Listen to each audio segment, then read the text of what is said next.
Salut à toutes, salut à tous et bienvenue dans le deuxième épisode de notre actual play consacré à Fading Suns. Je suis toujours sectaire, je suis toujours le joueur et je suis toujours accompagné de Styr qui est le MJ. Salut Styr. Salut sectaire. Alors, nous en étions restés à notre cher Yarek Finesse, lieutenant Aurige pour une guilde des marchands, qui est en train de descendre sur Pandémonium avec son joli vaisseau accompagné de gens qu'il doit transporter. Pour avoir les références sur qu'est-ce qu'est Pandémonium, où est-ce que c'est, qu'est-ce que Fading Sun, nous vous invitons à écouter les deux précédents épisodes, l'épisode 0 et l'épisode 1, disponibles aussi sur ce podcast. Et ben c'est parti, on est en train de descendre et ça se passe pas très bien. Et non, parce que effectivement, au moment où tu avais pénétré dans l'atmosphère, une décharge électrostatique, quelque chose s'est produit qui a grillé une grande partie des appareils et vraisemblablement ta copilote. Et évidemment, c'est la panique, puisque tu te retrouves en contrôle manuel sur une planète qui est connue pour avoir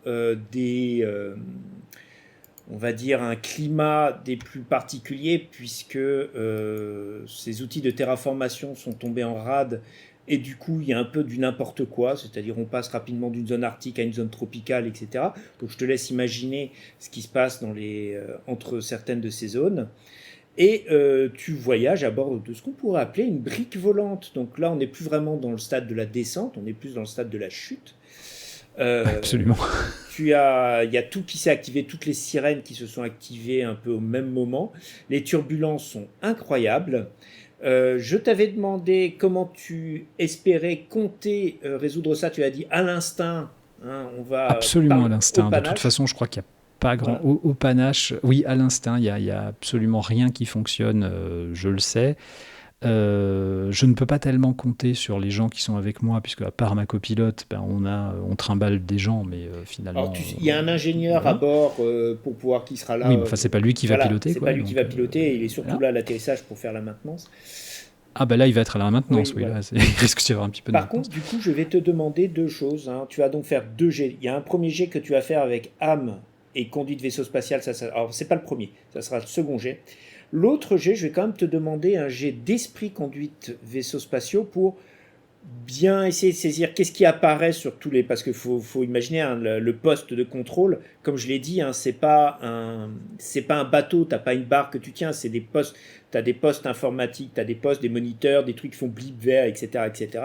Et toi, en quelques secondes, tu dois être capable de lire tout ça pour comprendre qu'est-ce qui fonctionne. Moi, bon, je sais conduire, mais voilà quoi. Qu'est-ce qui fonctionne, qu'est-ce qui fonctionne pas. Donc, on va commencer déjà par ça.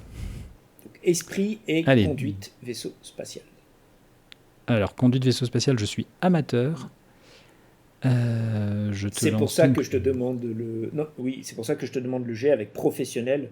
Je réexplique un peu le principe pour ceux qui nous suivent. Oui, vas-y, vite fait. Allez. Sectaire va envoyer 2 des 10. L'objectif, c'est de faire moins que sa valeur d'esprit, qui est de 14. Sachant qu'un de ces D10 va être considéré comme un dé positif, l'autre dé va être considéré comme un dé négatif, et en fonction de lequel des deux va faire le plus, ça va colorer, entre guillemets, le résultat. Donc, notamment, quand on parle d'un échec, s'il échoue, et c'est arrivé un certain nombre de fois, la dernière partie, et que le dé négatif est supérieur au dé positif, c'est un échec qui est assez lourd.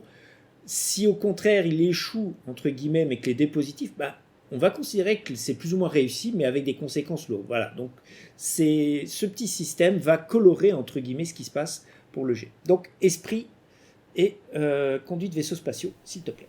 Eh ben... Alors, c'est un 11. Et c'est donc un succès.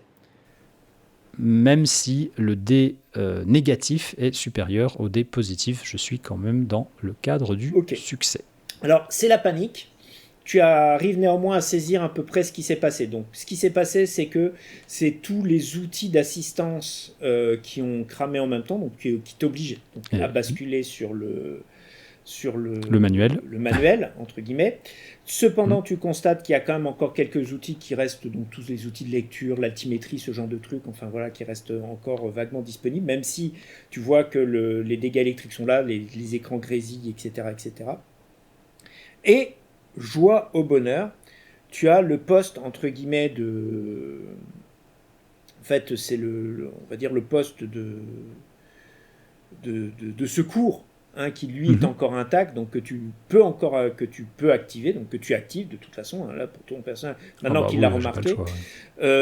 En gros, ce poste de secours va envoyer immédiatement les messages d'alerte, d'urgence, au secours, m'aider, ce genre de trucs, hein, etc. immédiatement, donc ça c'est fait.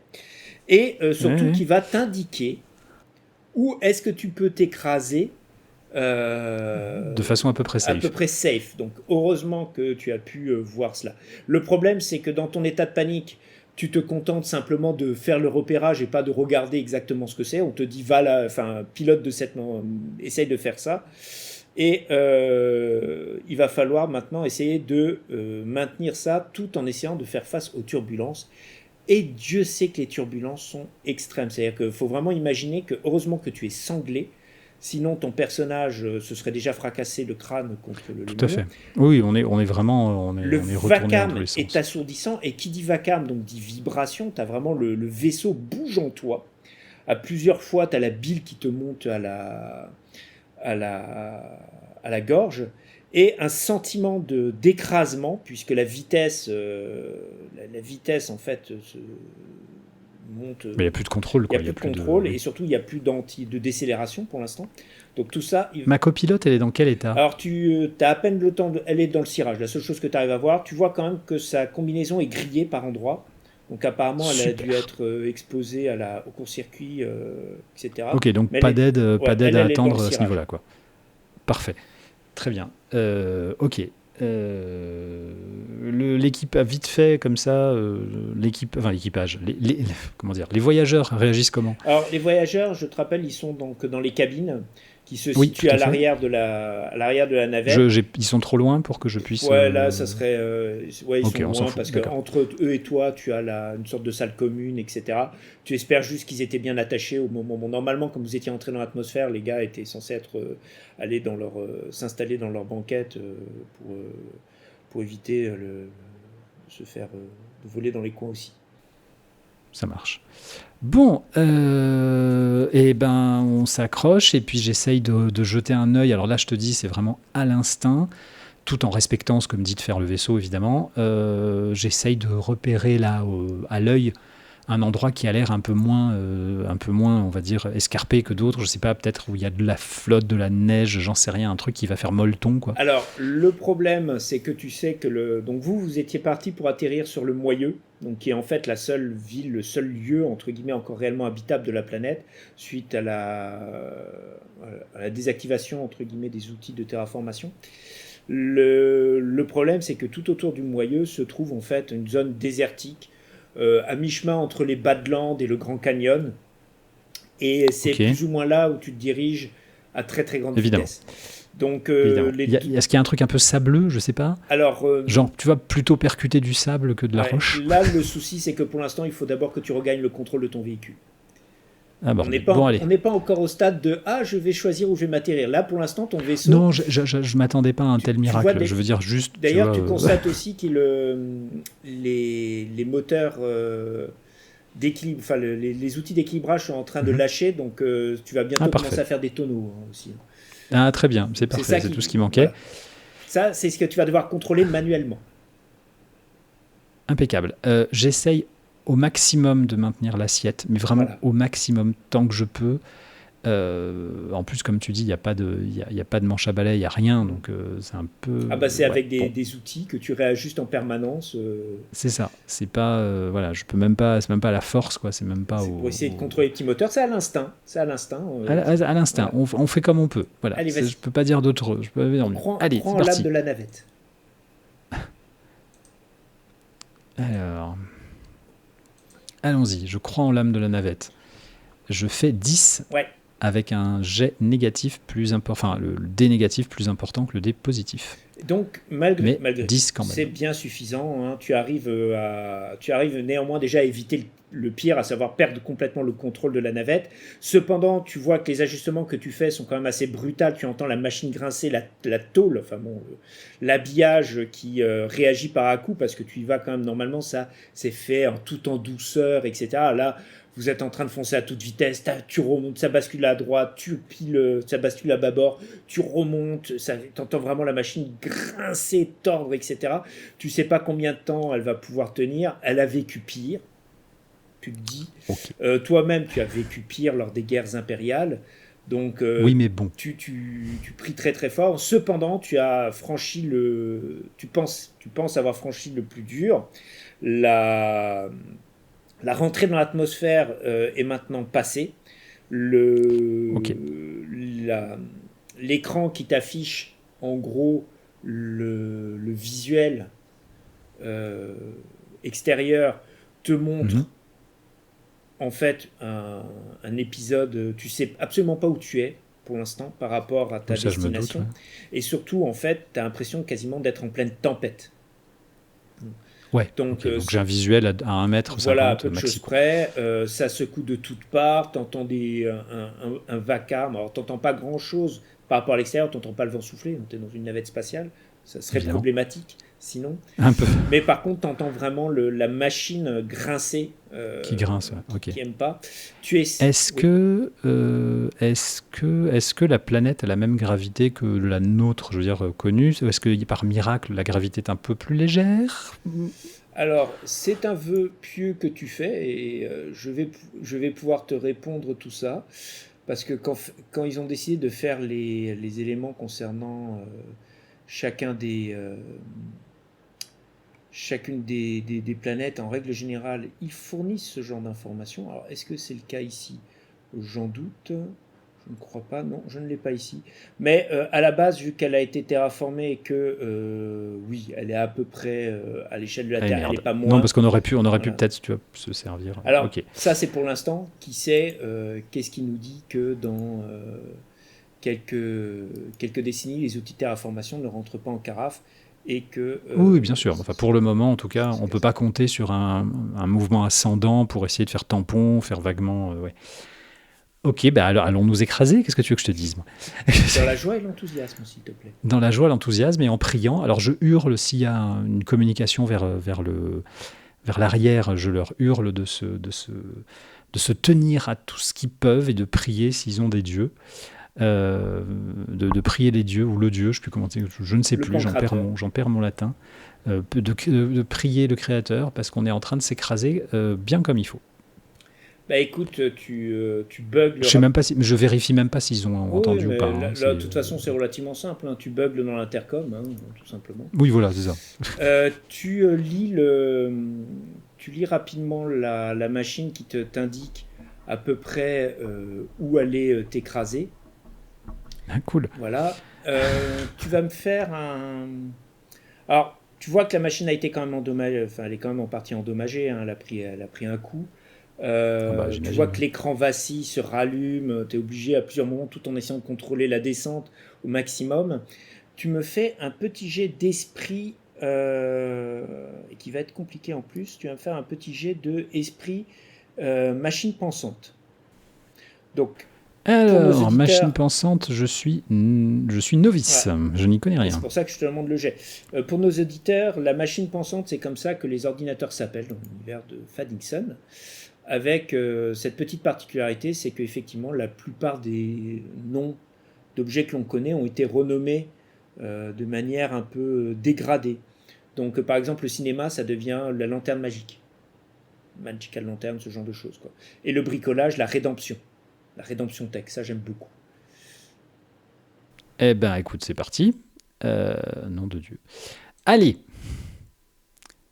Eh, j'ai un bol incroyable en ce moment. 8, dis donc, avec un jet positif supérieur au jet négatif. En fait, tu t'aperçois que la machine a beaucoup de mal à se fixer par rapport à un truc. En gros, tu dois avoir, durant la descente, tu dois avoir un capteur, des machins qui ont dû être endommagés. Enfin bref, elle semble sauter d'un site à l'autre en se corrigeant de manière toutes les 5, toutes les 2-3 secondes. Mais systématiquement, tu vois, c'est comme si elle te proposait des sites en te marquant bon, pas bon, bon, pas bon, bon, pas bon, tu vois, rouge, vert, et puis de plus en plus, tu as un élément vert qui apparaît, mais il y a quelque chose qui te dérange dans cet élément vert, c'est que les... Alors, ça, c'est quelque chose que tu sais par rapport à Pandemonium, c'est qu'il n'existe plus qu'un seul site, entre guillemets, d'atterrissage, tout le reste a été plus ou moins abandonné, mais celui-ci apparaît en vert, non seulement, mais en plus, il apparaît avec un ancien système de coordonnées qui doit avoir, enfin, vraiment, tu sens un truc qui doit remonter à plusieurs siècles. Tu vois, quand tu as subi ta formation d'orige, on t'a dit, voilà, on a, ça fait maintenant quelques centaines d'années qu'on adopte toujours le même système de communication, donc ça n'a pas bougé. Par contre, bien des millénaires avant, au temps par exemple de la Seconde République, ça procédait un peu autrement. Et là, ce que tu vois apparaître, le site que la machine te recommande, est présenté vraiment avec un ancien système de coordonnées. Mais c'est celui qui revient le plus, il est en vert.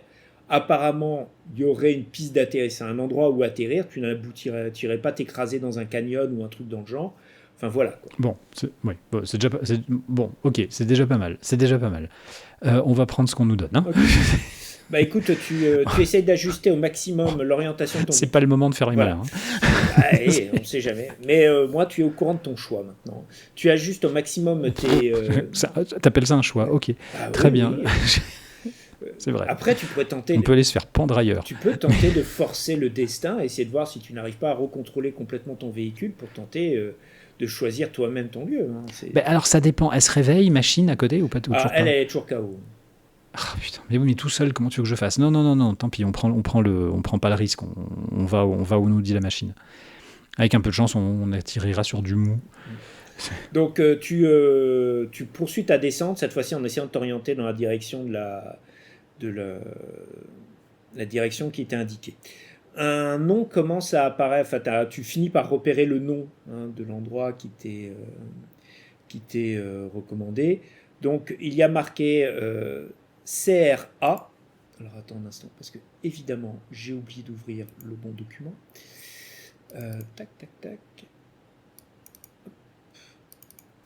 Ça, ce sont les clics que vous entendez. Voilà, ça c'est ma faute.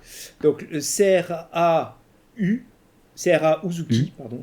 Uzuki. Ok. Un petit tiret. Donc là, ça tu comprends que c'est l'endroit où tu vas atterrir. Ce qui vient après le tiret, ça désigne normalement la ville où se trouve le truc. Donc normalement c'est CRA Uzu, mais là il y a marqué CRA Uzuki. Un tiret et le nom de la commune qui apparaît à côté, à savoir Crérences. Hein ? Crérences. CRE accent E, CRE France.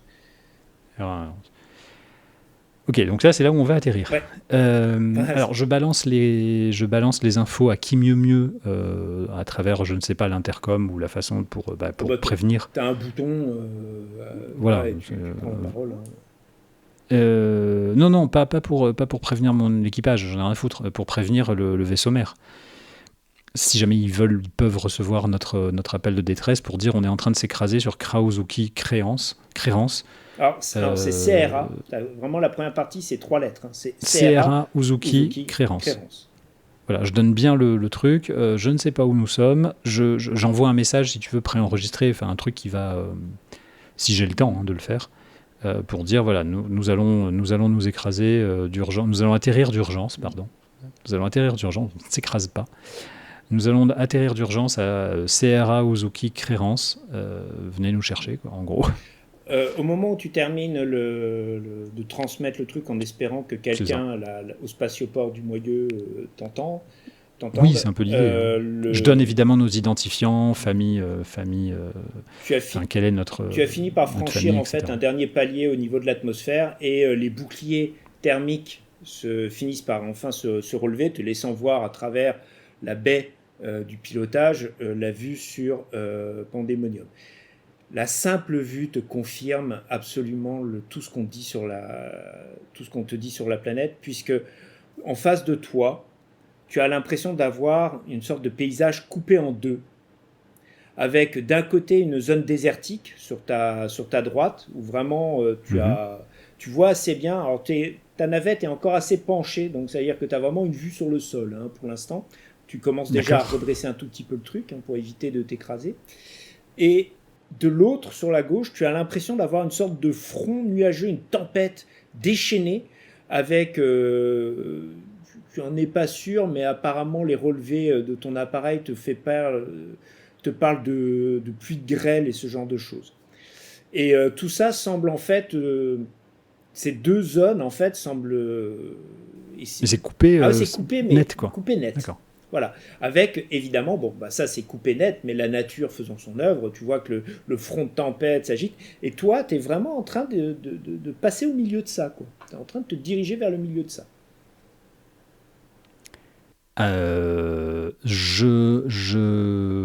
Non.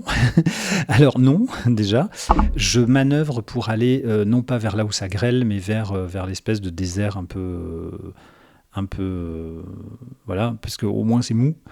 La tempête, je sais pas ce qu'il y a dedans, donc non, Alors, c'est carrément pas. Tu connais les navigateurs sur voiture, de ta plus belle voiture, pensez à tourner à gauche, ce genre de choses, voilà. Donc c'est un peu ce qui est en train de se passer, puisque toi tu avais suivi les recommandations du... À quoi il dit qu'il faut aller dans la tempête? Alors, il te dit pas qu'il faut que tu suives le chemin le plus droit possible, mais lui il te dit très clairement qu'à un moment donné, si tu pivotes comme ça vers l'est, il va falloir que tu te rabattes à un moment donné vers l'ouest pour pouvoir atteindre le spatioport. Par contre, tu constates une chose qui est très importante, c'est que le désert, c'est pas un désert de sable, c'est un désert rocailleux avec des canyons assez profonds, etc. C'est-à-dire que si tu te viandes de ce côté-là, c'est compliqué. Bon, écoute, on a à peu près rétabli quand même, on a à peu près récupéré la flottabilité vague du machin, du vaisseau.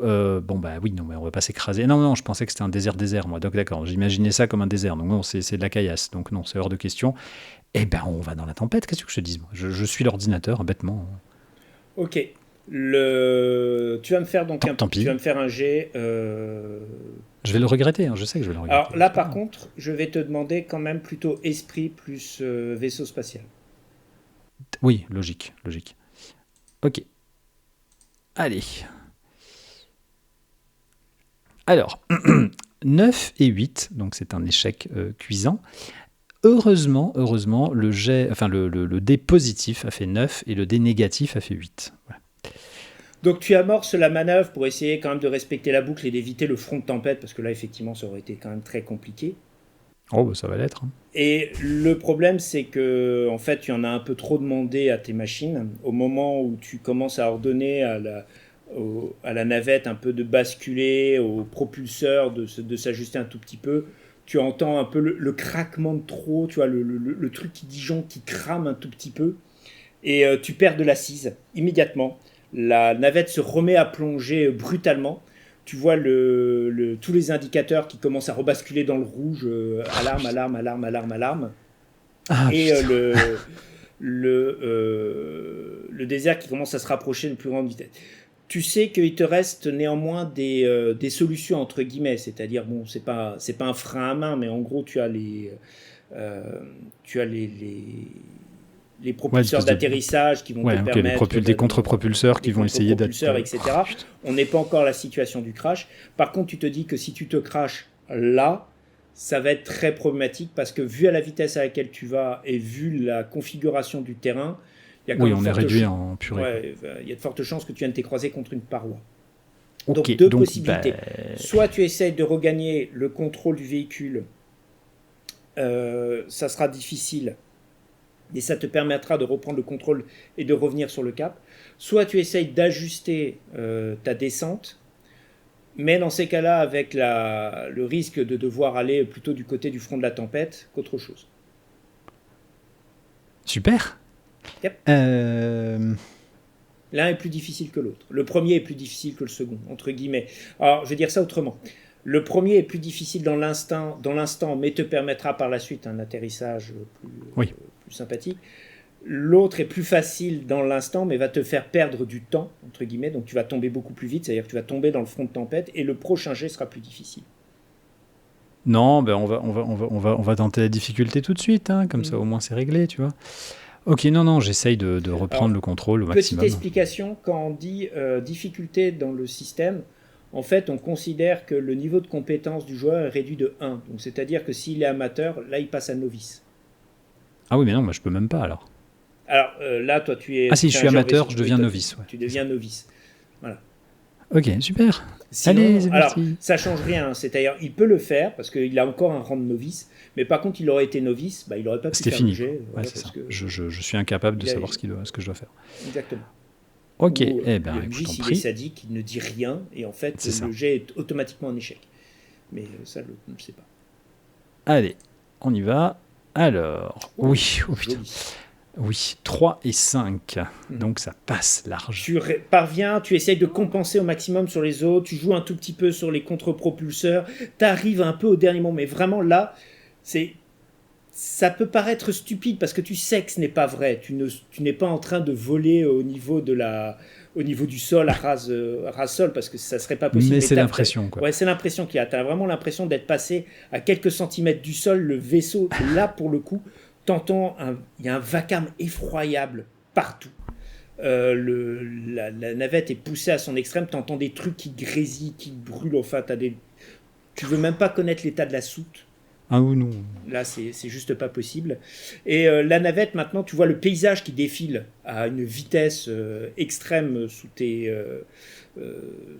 sous la navette, hein, très vite. Tu vois alors, tu n'es pas rentré dans les canyons, ça au moins c'est le point Je peux positif. pas ralentir un minimum, je peux Ah, rien faire pour non, ralentir. bah si, là tu commences à le faire. Là justement, tu commences à ordonner le ralentissement et d'essayer de t'orienter. Tu as réussi ton jet. Maintenant, il va falloir réussir l'approche. Et c'est là où tu as un peu un problème parce que tu te rends compte que, comme je te l'ai dit, le site qui t'a été recommandé est un site très ancien. C'est-à-dire qui date d'avant l'arrêt des machines de terraformation, qui ont commencé donc à dérégler le paysage, le climat et tout le bazar. Donc, l'indicateur est en train de te dire que tu t'approches de la zone, mais alors on te dit, oh, bah tiens, il devrait y avoir une ville, enfin un machin, enfin quelque chose de... Il n'y a rien, quoi. Il y a la tempête, quoi. Et là, tu as la tempête qui... Alors maintenant, toi, tu es quand même assez près de la tempête, donc tu commences en plus à devoir corriger de plus en plus la navette par rapport au vent et compagnie, parce que maintenant, en plus, tu es plus proche du sol. Et l'autre souci, c'est que il n'y a pas de prise de contact d'une... Normalement, tu sais, as un spatioport qui devrait te contacter. Là, il n'y a rien du tout, quoi. Tu me fais un dernier jet pour voir comment va se dérouler l'atterrissage, sachant qu'à un moment donné, en fait, tu vas arriver en vue de ta destination. Là, pour l'instant, l'atterrissage, tu le programmes aux instruments. C'est-à-dire que tu vois ce qu'on te recommande de faire, tu essaies de te maintenir et tu feras corriger en fonction d'eux. Là, je vais te demander deux choses. Est-ce que tu fais confiance à l'appareil ou j'ai pas le choix. J'ai pas le choix, je suis pas... Ou est-ce que tu essayes de faire ça, peut-être pas à vue, mais vraiment à l'instinct, pour dire, si jamais, par exemple, il y a une montagne qui est apparue et qui me fait foncer dessus... Ah bah non, mais évidemment, ça, dans ces cas-là, oui. Mais dans ces cas-là, oui, je me tiens prêt à... Le problème, par contre, c'est que ça va être plus difficile. Bah ouais, mais enfin, le truc, c'est que de toute façon, j'ai pas le choix. Je suis pas non plus hyper fort en vaisseau. Je suis pas un maître pilote. Donc du coup, à la limite, elle serait réveillée, là, l'autre zouavette. On aurait pu faire ça à deux. Bon, bah là, je suis obligé. J'ai pas le choix. Je suis obligé de suivre ce que me dit l'ordinateur. Je lui fais confiance. Tu fais confiance à la machine. Mais je me tiens prêt à virer. Oui, si je vois une grosse masse montagneuse qui apparaît. Ça va être un peu plus compliqué parce que quand tu fais confiance à l'appareil, c'est tu lui demandes d'aller, d'aller à une certaine vitesse, etc., etc. De toute façon, on est d'accord que c'est la purée de poids. J'y vois que dalle. Ah bah là, de toute façon, tu vois le paysage qui défile, tu vois la pluie se mélange. T'as l'impression qu'il pleut à la fois du sable et de la grêle. Oui, c'est ça. Donc, je veux dire, enfin, c'est pas, je ne peux pas faire autrement que suivre les instruments, si tu veux. J'ai aucun moyen pour moi de dire non, je m'en fous, vas-y, je bouge. Voilà, c'est. Et surtout que t'as la machine qui commence à te dire ralentissez, enfin, propulseur. Ah oui, c'est ça. Propulseur, rétropropulseur. J'ai un peu autre chose à foutre, quoi. Eh ben c'est parti. Hein. Et c'était pas le moment. Alors, c'est un Ah, échec, hein, mais un échec à un point, en plus avec un 90, hein. oui, et en plus, alors, donc j'ai fait 9 et 6. Avec un 9. Le dé négatif, c'est le 9. Donc Eh là, c'est oui. un gros échec. Gros échec. Alors, effectivement, tu as fait confiance à la machine. De toute façon, toi-même, t'es La pas partie va être assez, rapide. ouais, tu n'étais pas totalement confiant. Tu commences à voir à quel point il y a des différences entre ce que la machine te dit et ce qui apparaît sous le visuel. Donc, notamment, là, faites attention, telle colline, il n'y a plus de colline. Là, il y a une plaine, là, il y a une montagne. Enfin, tu vois, ce genre de choses, quoi. Euh, donc, déjà, première problématique. Et au dernier moment, alors qu'il t'avait dit maintenant, voilà, vous ralentissez, vous baissez d'altitude, tu vois vraiment que le sol, en fait, s'est soulevé. Euh, Comme Ok. si une sorte, il y avait eu un impact et que donc la terre, entre guillemets, s'était en partie fracturée et levée brutalement. Tu es obligé de lever au dernier moment la navette Oui, comme pour je la peux, quoi. relever, la redresser. Le dernier moment est un peu trop dernier en fait. Tu vraiment, alors ça ne touche pas, mais ça fait vraiment c'est un coussin d'air en fait qui se crée. Tu vois la navette en fait qui bondit. Toi, tu es à l'intérieur, tu as une sorte de moment d'apesanteur, et puis tu as atterri, tu es en état de choc, hein, tu es à moitié assommé par la violence. Et à un moment donné, tu entends juste un bruit effroyable de l'arrière. En fait, l'arrière de la navette a tapé quand même, c'est Oh. écrasé. Et là, c'est vraiment le choc. Ouais, ok. Tu perds C'est complètement pas le juste un contrôle. chaos, quoi. Ouais, Ouais, ok. tu perds complètement le contrôle. Le crissement devient un tumulte infernal. Toi-même, alors tu avais quand même déjà beaucoup ralenti l'avion, enfin la navette, pardon. Donc tu étais en phase vraiment d'atterrissage. Et dit Bon. autrement, si je devais faire une comparaison avec l'avion, double lapsus, tu étais vraiment dans la phase d'atterrissage, hein. C'est-à-dire que là, normalement, tu étais censé voir la piste, etc., la tour, etc., que tu ne vois pas. Ouais, là, Donc, tu vois le sol se précipiter alors qu'il était voilà. censé être plus bas, quoi. Ouais. Oui, c'est ça, Ok. quoi. Et en fait, limite, on te dit d'arriver en vue d'une ville, et puis au dernier moment, tu vois, au moment où tu te rapproches, qu'il y a une sorte de mur qui est apparu. Enfin, il y a un truc et tu dois te Bon, relever au bah, dernier moment. on se met en position de sécurité, puis on prie, ce que je te Alors, t'es dis. pas en position de sécurité, hein, t'es harnaché à ton, à ton truc. Bah, on prie. Tu vas me faire un petit test de corps, hein. Ah oui, puis j'excelle en plus, c'est ça qui Ah est oui. bien. Avec mes 11 points. Allez, c'est parti. Ah. Et c'est une réussite. Le choc est extrêmement violent. Tu vas te prendre quand même un état léger de dégâts, ce qui est pas cher payé. Mine de rien, Oui. l'appareil a quand même des outils, a des trucs de sécurité. Alors que ça va être des formes de boucliers, de trucs dans le genre qui permettent Oui. effectivement que les gens à l'intérieur soient complètement broyés à cause du choc. Cependant, tu tombes quand même inconscient, hein. Le choc est quand même suffisamment violent pour ça. Ouais. Donc on va dire ça une commotion, hein, tout simplement. Donc pour l'explication, tout personnage en fait a trois types d'états: l'état critique, les états graves, les états légers. On peut encaisser 4 états légers, 2 états graves, un état critique. Et après, c'est fini. Et après, alors c'est fini, tu es en incapacité, sauf si le MJ décide que tu es mort.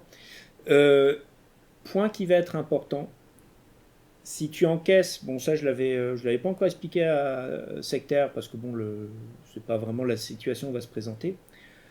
Même si tu réussis à encaisser un dégât, tu vas te prendre des blessures légères. Tu peux encaisser un nombre de blessures légères égal à ta valeur de corps. En gros, Ok. c'est des estafilades, c'est l'œil au beurre Oui. noir, etc., etc. Arrivé à ta valeur de corps, tu ne peux plus encaisser les dégâts. Ok. Voilà. Donc là, en l'occurrence, tu as réussi le jet, donc au lieu de te prendre, ce qui va se passer, c'est que ça diminue la valeur, parce que ça, c'est des chocs particuliers, ça diminue le type de dégâts de prendre. C'est-à-dire, au lieu Oui. de prendre un état grave, tu te prends un état léger. Mais si ça avait été un état léger, tu te serais pris des blessures légères, etc., etc. Bref, fin de la parenthèse. Donc, la navette s'est écrasée.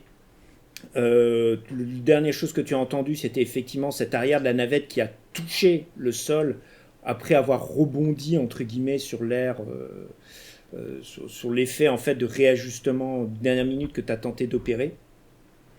Et Oui. après le coma, hein, vraiment bête et méchant. Il te faut tu pourrais pas dire combien de temps tu es resté inconscient. C'est vraiment, tu as un trou noir, ça sera les minutes de ta vie qui auront cessé d'exister. Mhm. Et dans tous les cas, tu arrives plus ou moins à émerger de l'inconscient. Tu entends des sirènes, Ah, tu as une impression de moiteur, en fait, vraiment, ouais, c'est ça, une forme de moiteur, de froid qui t'envahit, etc. Ce qui est jamais bon signe. non. Quand tu te Enfin, réveilles, je suis pas mort, c'est déjà pas ouais, mal. quand tu te réveilles, quand tu arrives péniblement à ouvrir les yeux, tu vois que bon, tu as des flashs rouges et verts un peu à droite et à gauche, et tu vois que toute la zone, enfin toute la pièce où tu es recouverte d'une sorte de mousse Ah, extrêmement épais. l'airbag a fonctionné. Ouais, enfin, c'est une sorte d'airbag. Tu sais pas si c'est pour arrêter l'incendie ou quoi que ce soit. On t'avait vaguement prévenu qu'en cas de choc brutal, tu avais des systèmes qui se mettaient en place et notamment des boucliers d'inertie, ce qui évite que les organes internes de ton corps Oui. explosent sous la vitesse. Et dans tous les cas, qui fait que tu es encore vaguement conscient. Autour de toi, Ok. le paysage n'est pas très glorieux. La navette a probablement connu son dernier vol avant très très très très longtemps. Est-ce qu'elle est Ah merde. complètement irrécupérable? Ça sera à voir. Mais dans tous les cas, première constatation surprenante, c'est tu sens tous tes membres. Ça, c'est bien. Tu n'as pas l'impression d'avoir de lésions, à part bon, des estafilades, des trucs un peu à droite et à gauche, enfin, bon, des echymoses, mais pas des estafilades, beaucoup d'echymoses. Mhm. Tu sens que tu as probablement peut-être une côte fêlée ou un truc, en tout cas, la poitrine a pris quand même un coup. Ouais, je suis un peu. Ouais, Voilà. je m'en sors bien, quoi. Tu t'en sors très très bien. Autour de toi, par contre, le poste de pilotage, c'est le désastre. Hein. Tu as des panneaux qui sont tombés, tu as des câbles électriques, ça grésille de partout. La baie vitrée, la baie vitrée est fracturée en plusieurs endroits. Il faut quand même se rendre compte que c'est une baie qui est prévue pour fonctionner dans le vide stellaire. Quoi. Donc, Mhm. voilà. Elle n'a pas explosé parce que sinon, tu aurais été réduit en charpie. Mais Ouais. ouais, la situation n'est pas glorieuse. Ben, je regarde ma copilote, hein, comment est-ce qu'elle va. Alors, tu te lèves, déjà, tu essaies de te lever, tu es pris d'un petit Ouais. vertige. Premier point intéressant, tu constates que la gravité est placée un peu bizarrement, c'est-à-dire que la navette ne doit pas être à plat, à proprement Ok. parler. Super. Alors, c'est pas non plus, t'es pas à 45 degrés, etc., mais en tout cas, tu es assez penché, et il faut que tu te rééquilibres pour essayer d'approcher de ta, de ta copilote. Tu as néanmoins un petit rang amateur en médecine, qui te permet quand même de Et oui. constater deux choses. Sa poitrine bouge, Bon, déjà, c'est bien. c'est bien. Elle est dans le cirage. Il y Ok. a la moitié de son bras droit qui est cramé. Super. Visiblement le choc électrique enfin, il y a un arc électrique qui a dû passer quelque chose, mais en tout cas qui a laminé son bras et une partie de son visage. Mais sa poitrine bouge.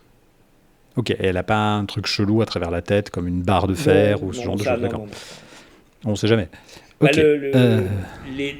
les vaisseaux, enfin les fauteuils de pilotage, c'est vraiment en fait, faut imaginer un peu les trucs qu'on a encore aujourd'hui avec les astronautes. Hein, c'est des machins, t'es Oui, oui, engoncé tout à dedans. fait. Oui, c'est très. Donc, Ok. J'imagine qu'on doit avoir une trousse de secours ouais. à portée de main. Mm. Je lui fais les premiers soins, vraiment sur son bras, je la laisse dans le cirage, hein, j'essaye pas de la réveiller, je la laisse harnacher surtout. Oui, Je lui fais les premiers soins sur son bras. d'accord. Alors, ce qui tombe bien, c'est que on est quand même dans le futur, hein, ça c'est pratique. Mm. Donc il y a des tas de petits outils un peu, surtout chez les origes. Alors on me rappelle une chose, hein, la guilde a accès à des outils Oui, technologiques différents de ceux de la plupart des gens. Hein. C'est-à-dire que vous avez accès notamment à des équipements de soins, pour certains des boucliers d'énergétique, tu as un pistolet laser. Il faut bien se rendre compte que par exemple la plupart des gens n'ont accès qu'à des pistolets à balles. Hein. oui, Donc ce genre de choses. Et notamment, tu as donc accès effectivement à des medpacks. parfait. Donc bon, les medpacks qui sont des systèmes un peu classiques, avec par contre dedans des petits systèmes automatisés. Ah bah Donc ils très vont bien. faire un petit diagnostic, un premier diagnostic, machin, ce genre de choses, pour savoir dans quel état est la personne. Donc ça, il n'y a pas de jet à faire. Par contre, plusieurs choses. Hein, il y a des hémorragies internes. Ah, Donc, ah merde, elle était enceinte en plus. eh ben oui, oui, voilà. Ah, Donc ça va être un chouïa compliqué. Donc normalement, le medpack est capable d'injecter des éléments qui vont empêcher que cela ne se transforme en quelque chose de fatal. Mais par contre, en ce qui concerne l'enfant, ça oui, bon, bah, va tant être pis. plus compliqué. Oui, bah, c'est la vie. Hein. Ah là là, le monde est dur, ma bonne dame. Je lui procure. Enfin, je fais ce que je peux avec Ouais, ce que voilà, ok. outil d'analyse. Et dès qu'elle est à peu près stabilisée, enfin que le medpack me dit, bon, ok, c'est bon, ça va, ça roule, Alors le je me medpack, il te dirige. dit veuillez amener la patiente à l'hôpital, au service de soins le Oui, plus c'est ça. proche, etc. Situation grave et critique, perte de sang, etc., etc. Quoi. Bon, j'essaye de la stabiliser comme je peux, on va dire. Et je vais me diriger vers, l'arrière, Oui, là où étaient nos petits amis, exactement. voir s'ils sont encore en morceaux ou pas. Alors, Enfin, je veux dire, comme on l'avait décrit la précédente fois, le vaisseau ressemble un peu à une sorte de grand camion, un grand trucker de l'espace. Hein. C'est-à-dire qu'il y a une partie tout à fait. avant qui correspond en gros à la partie là où se trouve le pilote, avec les lieux de résidence, et le camion, entre guillemets, le wagon à l'arrière, dans lequel, qui est le conteneur, qui est la soute. Tout ce qui est équipage se retrouve dans la première partie. La soute, Oui, tu n'oses même pas imaginer dans quel état elle est. oui, ça, je m'en fous un peu. Voilà. Pour le Euh, moment, c'est pas le problème, quoi. Tu vas quand même me faire un tout petit jet d'esprit Rédemption Tech. Allons donc. Un petit jet d'esprit Rédemption Tech. Alors, attends, Rédemption Tech, j'en suis où? C'est Ah, attends. bricolage? T'as 3 en bricolage? Ouais. Ouais, alors pas la peine de faire le jet. Ah. Avant d'aller voir s'il y a des survivants, tu vas regarder l'état des moteurs pour voir s'ils ne risquent pas Ah, de te oui, péter à si la ça gueule. crame pas, oui. Oui, Oui, voilà, ce genre de oui. choses. Bon, mais ça, j'imagine que tu me l'aurais dit si jamais. Oui, voilà. Bon, donc dans tous S'il y les avait des cas. flammes qui étaient en train de lécher le mur, tu vois. Voilà. Alors des flammes, non, parce qu'effectivement, partout dans cette partie-là de la navette, tu as cette mousse qui est allée. Enfin, t'as l'impression que t'as vraiment, en fait, c'est plus qu'autre chose. Est-ce que c'est pas du liquide de refroidissement ou il y a un truc, mais en tout cas, ça s'est répandu partout. Ok. Et tu arrives donc effectivement au moteur qui se trouve donc à l'arrière. Donc là, il faut quand même imaginer que l'engin est assez grand, c'est plus grand qu'un Mhm. camion quand même. Hein. Oui, bah oui. Là, il faut imaginer vraiment un petit bateau. Et Mhm. l'intérieur de ça, tu vois des machines qui vont du plafond jusqu'au sol. Bon, bah, c'est un chaos mécanique. Hein. Oui, Tu vois il y a une partie, qui a vraiment deux parties au moteur, chacun s'occupant en gros de son côté de la navette. Il y en a un qui a complètement cramé, et tu penses que c'est celui qui a lâché quand tu es arrivé, et qui a probablement dû disjoncter, enfin cramer avant même l'atterrissage. Donc là, il te suffit juste d'approcher pour voir que lui, il est complètement mort. Mais point positif, il est à l'arrêt, il n'y a rien. Par contre, de l'autre c'est déjà côté, ça. celui qui était toujours en état fonctionnel, là, tu entends des grésillements, ça crépite, tu vois, il y a encore de l'activité là-dedans. Il va falloir mettre à l'arrêt ça très rapidement. Comme tu as 3 en Rédemption Tech, tu repères rapidement le système d'arrêt d'urgence, enfin, qui est vraiment Mhm. un système plus mécanique qu'autre chose que tu enclenches pour éviter des phénomènes en cascade qui pourraient se produire, en espérant que cela suffise, et tu espères qu'il n'y aura pas de- d'incendie ou de trucs. Tu te rends ensuite aux Oui, cabines, j'espère un peu, oui. ouais, et tu te rends ensuite aux cabines. Alors, Ouais. les cabines, c'est un paysage de désolation, on va être très clair. Donc, en fait, vous avez deux cabines, une à bâbord, une à tribord. Je rappelle qu'à bord de la navette se trouvait donc secrétaire particulier, homme Et de tout à fait. terrain, ce que tu veux, de l'inquisitrice, à savoir Les- l'Illuminatis Cornell. Et Oui, dans et l'autre cabine, Yosif, absolument. Yosif, qui était logé avec une enseigne, un ingénieur avec lequel tu étais. C'est ça. On Tu, était 1, 2, 3, 4, 5. ouais. C'est Tu ça, on est commences 5. par lequel? Je commence par l'Illuminati Cornell, bien Ouais. sûr. Tu rentres dans la cabine. Bon, bah là, je te rappelle qu'il était monté avec des malles et tout le bazar. Donc, Absolument. tu as déjà du mal à ouvrir. La porte est en partie coincée. Quand tu ouvres, tu as des malles qui se. Alors, le truc, hein, je te rappelle, la navette est un peu penchée. Donc là, tu es plutôt du côté descendant quand tu vas vers cette cabine. Et quand tu ouvres, déjà, bon, t'as un peu de fumée qui sort, hein, puisque bon, ça va, pas plus que nécessaire. Et tu entends tout de suite des gémissements qui viennent du fond. On y va. Qu'est-ce que je te dise, moi Votre Excellence Aidez-moi. Vous êtes là. Alors, tu essayes, tu manœuvres un tout petit peu. Alors, comme dit, c'est penché, mais c'est pas non plus complètement de travers. Hein, tu y arrives. Et tu comprends rapidement que la situation est quand même gênante. Hein, on peut dire les choses. Hein, puisque tu vois que lorsque les mots vous échappent, les lits superposés, mais quand tu es dans quand ils sont encastrés, c'est comme dans les trains de nuit, là. Ouais, ok. Alors, les bunks en anglais, voilà. Mais bon. Oui. se sont effondrés. Le monsieur a été probablement dû valdinguer, etc. Et que là, en fait, il est dans un coin et c'est là où tu as une grimace parce que il y a une malle qui a littéralement écrasé l'une de ses jambes. D'accord. Qui offre un angle assez improbable. Et le gars est en état de choc. Bon. Pareil, hein, je branche le Medipack pour qu'ils me disent quoi faire, en gros. Là, par contre, il va falloir faire un jet, hein, parce que c'est pas simplement une question de diagnostic. Entre mes connaissances et puis, ce que peut me dire le truc, en tout cas, qui me donne au moins les doses pour le calmer. Alors, avant le Medipack, déjà, qu'est-ce que tu peux faire, hein, alors là, bon, non, je touche pas. Je touche pas. Hein. Ouais, tu touches pas, mais bon, tu sais déjà quand même qu'il y a deux ou trois trucs qu'il faut faire et de surtout pas faire. Voilà. C'est ça, surtout pas toucher pour l'instant. C'est-à-dire qu'éventuellement, je peux lui. Est-ce qu'il pisse le sang ? Difficile à voir sans t'approcher et je m'approche. Écoute, hein. De toute façon, j'ai pas le choix. La fracture n'est pas ouverte. C'est déjà bien. Mais il y a toujours la malle sur lui. Oui, la malle est sur lui et comme dit, tu vois que la jambe, enfin, tu vois que la jambe est pliée, quoi. Hein, je veux dire très clairement, si un os n'était pas cassé. Est-ce que finalement, faudrait pas le terminer, tu vois un peu. Non. Bon, d'accord. C'est alors. Non. Tu n'es pas loyal bon. je ne suis pas loyal bon, absolument. Non, parce que ça va être un bout. Enfin, on sera toujours attendre de tomber dans un trou. Alors. Le gars, tu vois qu'il a. Et puis il te voit, aidez-moi. Oui, j'arrive. Ne vous inquiétez pas, nous avons eu un léger accident. Nous avons eu un petit problème à l'atterrissage, mais rassurez-vous, tout va rentrer dans l'ordre.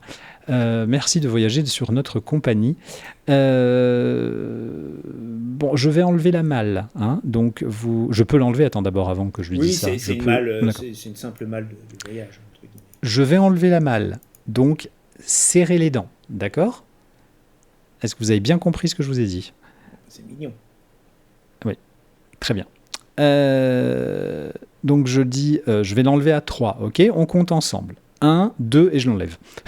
Alors, tu as assez encore en tous les cas. Comme dit, c'était une simple malle. Là, le fait qu'elle ait réussi à casser la jambe, c'est que la vitesse multipliée au truc, etc. Bon, voilà, l'angle, tout ce que tu veux. Tu arrives à dégager et tu l'entends hurler de douleur malgré le fait qu'il ait serré les dents. Malgré tout, le gars reste conscient. Très bien. C'est important. Déjà, c'est un point positif. Et tu approches immédiatement le Medipack qui déjà va injecter une bonne dose d'antidouleur et d'anticoagulants, de coagulants, enfin n'importe quoi, je dis n'importe quoi, mais bref, pour éviter qu'il cale, qu'il claque dans tes possible, bras. Oui. Tu vas donc néanmoins me faire le petit jet d'esprit plus médecine.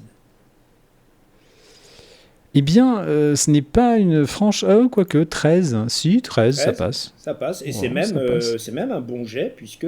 C'est même un bon jet, puisque le jet positif, le dé positif est supérieur au négatif. Tu arrives à déployer, à manipuler le Medipack exactement comme il devrait être fait, et repérer les éléments. Mis à part, il y a quand même pas mal de choses. Il y a des concussions, il y a des côtes fracturées, il y a pas mal de choses. Le gars a vraiment dû être une balle de ping-pong dans sa cabine. Ouais, il n'était pas attaché, quoi. Tu parviens aussi avec l'aide du Medipack, parce qu'en plus du Medipack, tu as différents outils à faire en sorte que pas de refixer la jambe, on n'est pas dans un film hollywoodien, mais à la mettre dans une... Oui, en tout cas, qu'ils soient un peu plus confortables, on va dire. Voilà, c'est ça, un peu plus confortable. Dans tous les cas, tu vas rapidement regarder l'autre cabine. Et là, c'est plus compliqué. Au moment où tu ouvres la cabine, donc là, je te rappelle que la navette est à nouveau penchée, mais cette fois-ci dans l'autre sens. Là, tu es vers Et tu tout à essaies de fait. monter. Et au moment où tu ouvres la cabine, en fait, tout se déverse sur toi. Et quand je dis se déverse sur toi, ce sont principalement des deux corps qui Ah merde. viennent. Là, il y en a un, c'est pas compliqué, il a le visage. Alors tu le reconnais, ça doit être l'ingénieur. Et merde. Il a le visage à moitié cramé. Ok, super. Et l'autre, alors tu sais pas si c'est lié au choc, mais bon, dans tous les cas, Yosif, vu l'angle de sa nuque, Oui, c'est pas possible de survivre. et oui, il fait un angle à 45 degrés vers l'arrière. Donc, Oui, il non. a- Ok. voilà. Ok. Bon, alors. Par contre, détail intéressant, Mhm. la mallette est toujours attachée à son bras. Oui. Voilà, Alors, on je va voir ça précise, après. Hein. c'est toujours là. C'est Mais en très fait, non, bien. c'est ça qui t'étonne, c'est quand je dis qu'elle est toujours attachée à son bras, en fait, il est agrippé à la manette. Tu vois, Comment ça, c'est il est agrippé à la manette? c'est-à-dire, il tient la mallette des deux mains et donc il est Ah, jusque mort. dans la mort, il a Ouais, tenu la mallette. voilà. Ah, la mallette pourrait être intéressante du coup, mais on regardera ça après. Bon, alors, faisons un petit bilan de cet atterrissage qui s'est finalement, de mon point de vue, plutôt bien passé, vu que je suis intact, Mhm. relativement intact. Donc, de mon point de vue, je pense que quand même, on est quand même sur un succès. Euh, on a de la perte, mais ça, c'est les voyages spatiaux. Hein, voilà. Là, mes deux priorités, ça va être donc ma copilote. On est d'accord qu'elle est encore attachée à son siège. On Mhm. peut pour l'instant rester dans le vaisseau. Pour le moment, de ce que j'en sais, on peut rester dans le vaisseau. C'est pas en train de cramer, c'est pas en Ah train de oui, glisser. alors il est penché, là, il faudrait que tu ailles à l'extérieur, hein, il faudrait que tu sortes Oui, par mais je veux dire, le c'est pas, footing. je le sens pas glisser, Ah quoi. non, non, tu le sens pas glisser. D'accord, voilà, il n'y a pas d'urgence, je veux dire. Donc elle va rester là où elle est. Machin, votre excellence, là, il va rester là où il est pour le moment. De toute façon, il risque pas de bouger. Mhm. Il a été stabilisé aussi. Je lui ai mis un petit coussin, tu vois, derrière la tête pour pas qu'il... Voilà. Et les morts, bah, ils sont morts. Donc ça, c'est pas grave. Donc, Tu fais quoi des corps? ah bah alors, attends. Parce que là, Bah, les corps, déjà, en les corps... fait, ils ont glissé, si tu souviens un peu de la configuration, ils ont oui. vraiment glissé de la cabine tribord vers la cabine bâbord. Ah, Voilà. de toute façon, les corps, vu combien ça pèse, je vais pas le Voilà, bouger avec on mes est bien petits bras d'accord, mais musclés. bon. Donc ils vont là où ils vont. Je te dis, ils font leur vie de corps. Bah écoute, voilà. Ouais. Par contre, la mallette m'intéresse. Alors, Euh, la mallette t'intéresse, mais bon, là, le souci, c'est qu'il y a quand même la menotte, il y a quand même le bras, il y a quand même le machin, t'as pas les clés. non, c'est vrai, c'est vrai. Mais bon, elle m'intéresse, mais bon, j'ai pas que ça à foutre. Enfin, tu vois ce que je veux dire. Oui. Voilà. Il y a plus urgent. Donc, déjà, première chose, je vais retourner au poste de pilotage et je vais faire deux choses simultanées. Un, continuer à envoyer, ou en tout cas programmer l'ordinateur si ça fonctionne, si j'ai encore un petit peu Mhm. de jus, envoyer un signal de détresse, encore un, si tu veux, pour dire nous sommes crashés, nous sommes proches de Kra ou Zuki Créance, venez nous chercher, et essayer de voir si je peux pas programmer un message qui va être automatique, en fait, et qui va envoyer ça toutes les X secondes, jusqu'à ce que ce soit fini, quoi, jusqu'à ce qu'il n'y ait plus de batterie. Donc ça, si je peux le faire, je ne sais pas si j'ai les connaissances. Et deuxièmement, je vais essayer de réveiller ma copilote. Voilà. Le poste de pilotage est mort. Là, très Très bien, clairement, c'est là, parfait. il n'y a rien, il n'y a plus de jus, et quelque part, tu es presque envie de dire tant mieux, parce que sinon, ça veut dire qu'il y aurait de l'électricité qui passerait, ça serait peut-être pas forcément top. Par contre, tu sais que dans le poste de pilotage, il y a quelque part une mallette avec un truc, Oui, voilà, par exemple, c'est voilà, très bien. machin que tu peux transporter, sortir, utiliser. Mais par contre, il faudra que tu sortes de la navette pour pouvoir Ok, mettre en place ce que tu m'as demandé, ok. pour tenter de rentrer au contrôle. En gros, c'est le kit de survie en extérieur après atterrissage en douleur. Oui, c'est ça, Voilà. je pensais à ça. Oui, oui, tout à fait. Il faut ça. Alors ça, c'est organisé de la manière suivante, c'est-à-dire que tu as la partie à gauche, c'est tout ce qui est à la surface. La partie à droite, c'est si c'était dans l'espace, donc avec des scaphandres et compagnie. Mais bon, là, cela, D'accord, donc moi je prends la partie gauche. voilà, la partie gauche. Et tu vas jeter un petit coup d'œil à ta copilote. Oui, surtout Elle est elle, c'est dans, toi qui m'embête. Elle est bien dans le cirage, il n'y a pas de problème. Ces signes vitaux se sont en partie stabilisés. Tu sens que Ah, les mécanismes du medpack ont fait leur effet, l'hémorragie, etc. s'est calmée. Mais par contre, tu as les gros messages de warning avec notamment... Oui, ça, qu'est-ce que j'y fasse, moi. Voilà, donc... Est-ce que j'ai les connaissances pour faire quoi que ce soit à ça? Je pense pas. Non, là, il faudrait un bloc, un truc d'hôpital. Oui, ça, il faudra un bloc opératoire. Il faudrait que tu sois dans un épisode d'urgence. Voilà. C'est ça, donc tant pis. On va s'en passer. On la laisse. Elle se réveille pas du tout, on est d'accord? Non. Ok. Bon, écoute, on n'a pas le choix, on va sortir. Qu'est-ce que je te dise, moi? Eh bien, écoute, tu te diriges vers l'écoutille de le SAS. Enfin, c'est même pas une écoutille, c'est un SAS, que tu es obligé d'activer manuellement. Évidemment. Autre et charmant, donc c'est au prix de moulteux efforts. C'est éclairé comment, là, actuellement? Pourquoi j'y vois, en fait? Alors, c'est les lumières d'urgence. Donc, et qui, en gros, clignotent. C'est du rouge, rouge, voilà, c'est ce genre de truc, quoi. Donc, et c'est assez bien fait dans le sens où la partie sortie est éclairée d'une autre manière. C'est-à-dire que tu peux te repérer. Et donc, tu te diriges vers la sortie, tu arrives à activer donc, le SAS qui te permet de déverrouiller une sortie d'urgence. Et au moment où tu ouvres la sortie, la première chose, là, tu entends Pandémonium. Et la première chose que tu entends de Pandémonium, c'est un hurlement, un vent. Un vent comme tu en as que très rarement connu dans ton existence, que tu as essentiellement passé dans l'espace. Et un air. Cet air est étrange. C'est pas l'air aseptisé, purifié de la navette. C'est un air qui charrie énormément d'odeurs, un mélange de... Enfin, il y a quelque chose de très organique dans cet air que tu n'as pas l'habitude de sentir dans les navettes qui fonctionnent correctement. L'autre donc que je disais, c'est effectivement ce hurlement du vent. Dehors, il y a une tempête, cela s'entend.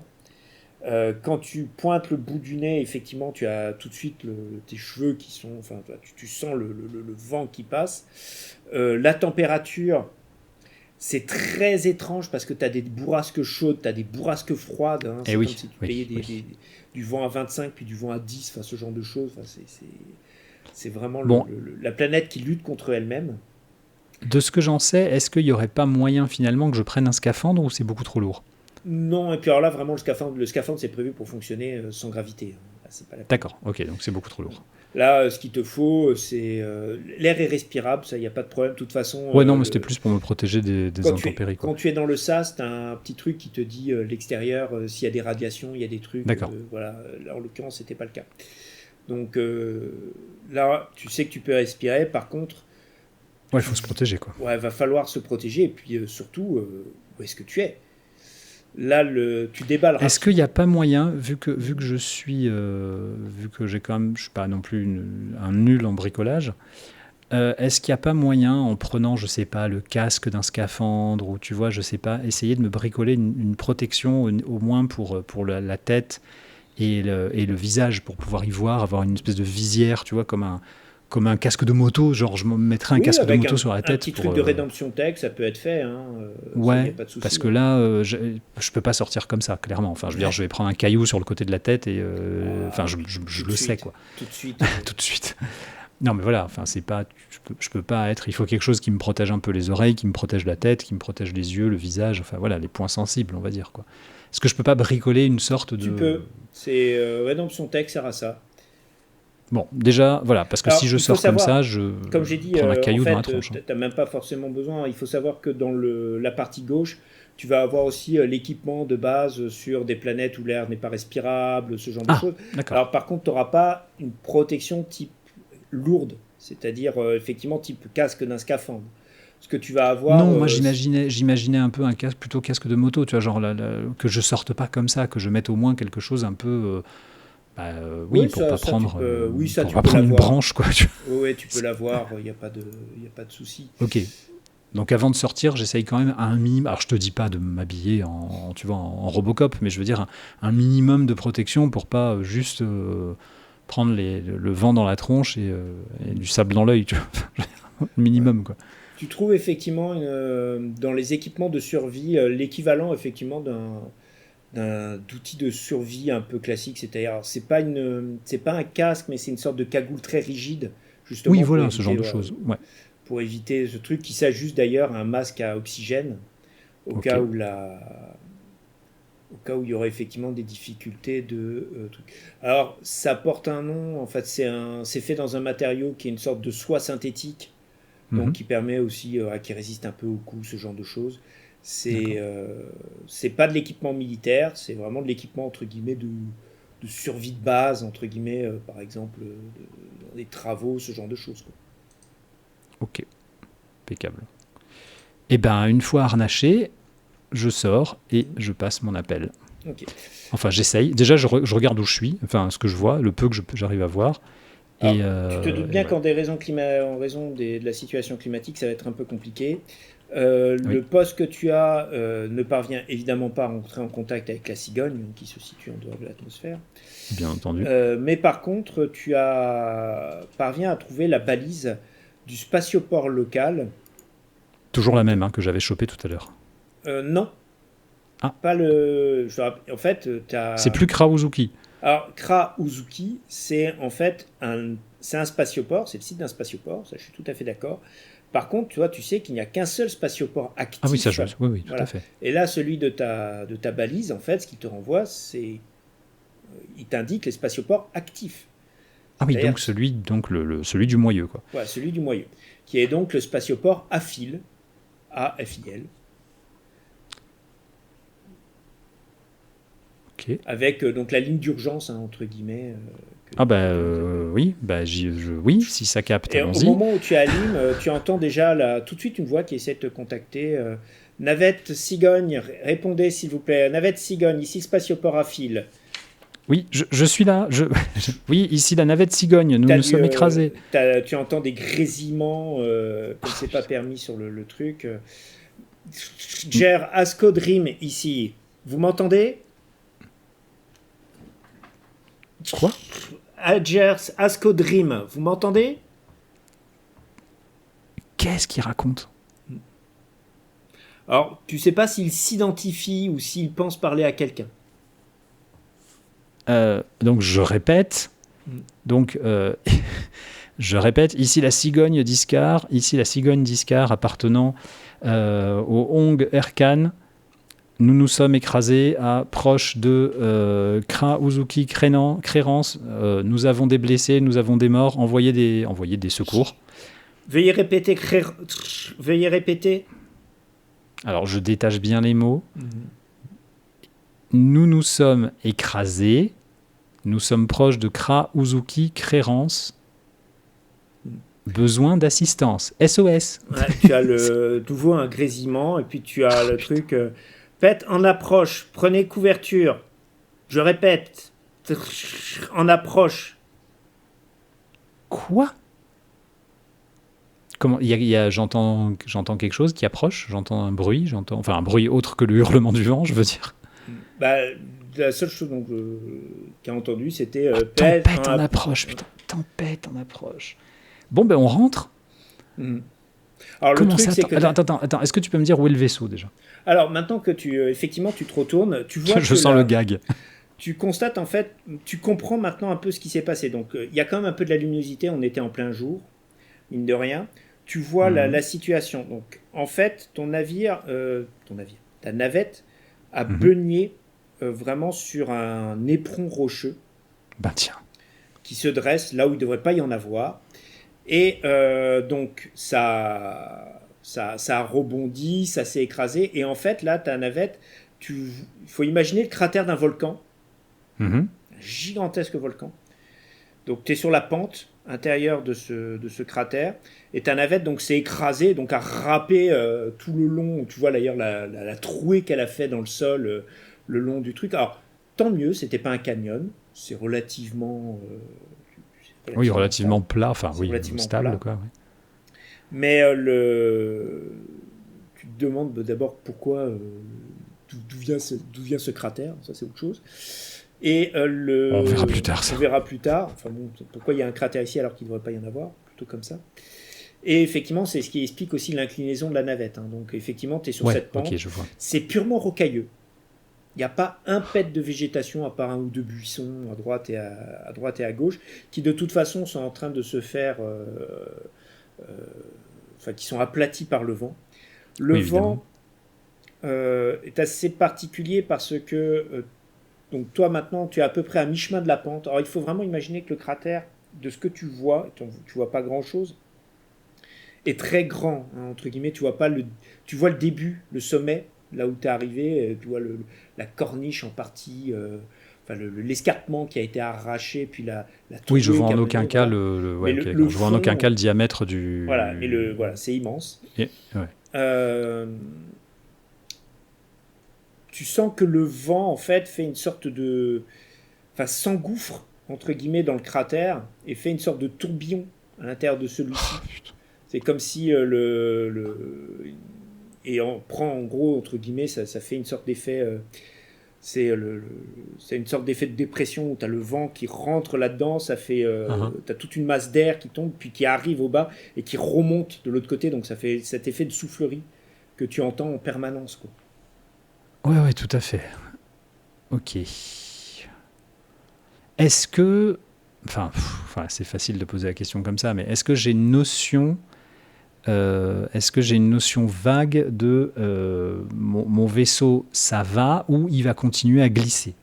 Tu vois ce que Non, je veux dire? là, il est bien. En fait, il s'est enfoncé. C'est à force d'avoir gratté dans le sol, il s'est enfoncé dans le Uhum. sol, hein, entre guillemets, hein. D'accord, il est Là, bien normalement, ancré voilà. dans le sol. Comme j'ai dit, la pente, il y a une pente, mais elle n'est pas forte. C'était pas, D'accord. voilà, ça a Donc, pas a bougé. priori, il est bien ancré dans le sol. Donc, a priori, quand l'Odzouave a dit tempête en approche, take cover, euh, ok. Donc, je re-rentre en catastrophe.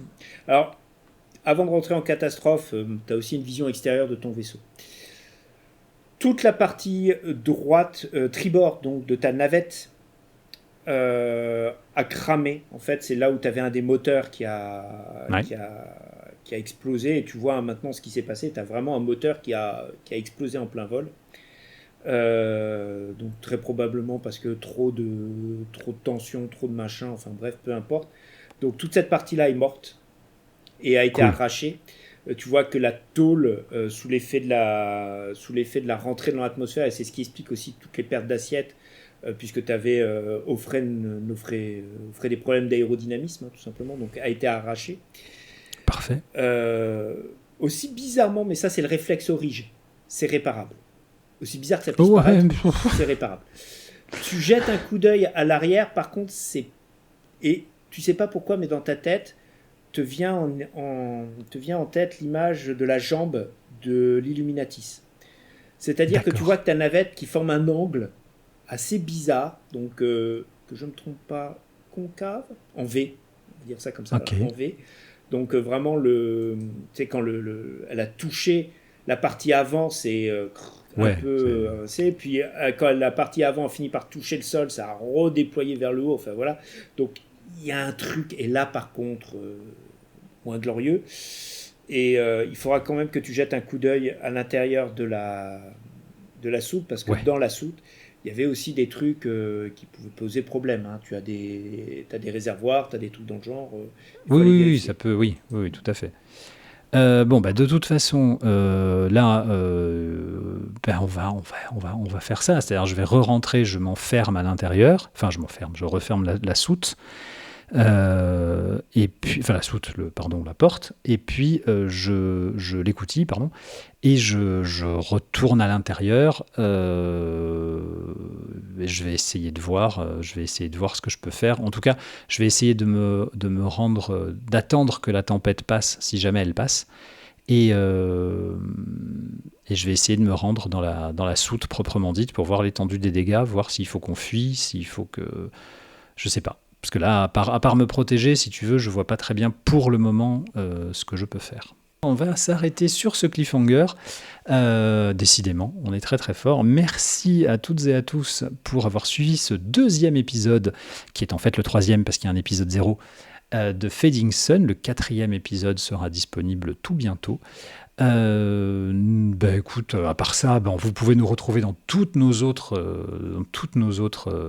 pérégrinations sur Roll You Full. N'hésitez pas à explorer si ce n'est déjà fait et à écouter nos différents podcasts. Et puis, merci Styr. Merci sectaire. Et puis à la prochaine. À Salut. plus.